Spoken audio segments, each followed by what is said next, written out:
All right, now that we've walked through how dyno control will run, what's going to happen after you do your dyno runs? Well, once you hit that sample button to start and then stop the sample and you've got your nice good run saved, well, the next thing that'll pop open for you, or that you can open manually, is Data Center. Data Center houses all of your dyno runs and lets you review logged data during a run. So you can see all of our runs over here that are titled within our folder structure. So our bike dyno runs, and what are we working on? An Indian, a Challenger, and then year, the customer name, and then any other notes. So this is that folder structure that you set up during your make run config. So just looking at a run and a customer deliverable, well, of course, they're going to want to see how much power they made, how much torque they made, whatever that might be.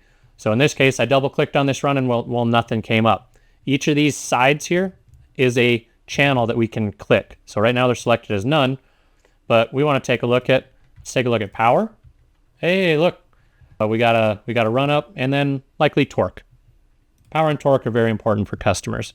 So those are pretty easy for you to set up. We can plot this on the x-axis over time, or we could plot it over speed, or we could plot it over engine RPM, whatever you might wish. Take note, this max is adjustable. You can move that around. The customer might also want to watch air fuel ratio. So we could add in wideband air fuel.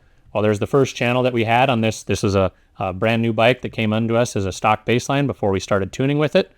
And this might be valuable for a customer to see. You can drag these around. You can pan with each of these, or you can center click with your mouse if you are in zoom mode, so you can zoom in on anything.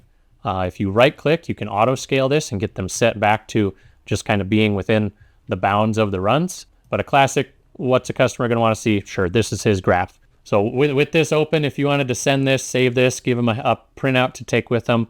Once they're done, you can use our print function up here, where it would print to your desired network printer or one that is connected to your computer. Formatting this, you can put in your own custom logo up here at the top. You can choose to show notes or not. So this is all customizable, so you can have your shop look however you would like. So we can deselect the Dynojet logo and then choose your printer that you have, set this up, and get the customer a nice printout. There's also just saving. You could save this as a file with a size. So this could just be, I want to save this dyno run to give them as a digital file. So we can go ahead and just save this as dyno run 1, and I'll save it as a PNG file. You could then give a customer their runs, their actual WinPEP 8 dyno runs, plus the PNG file of what they were just shown here on this screen.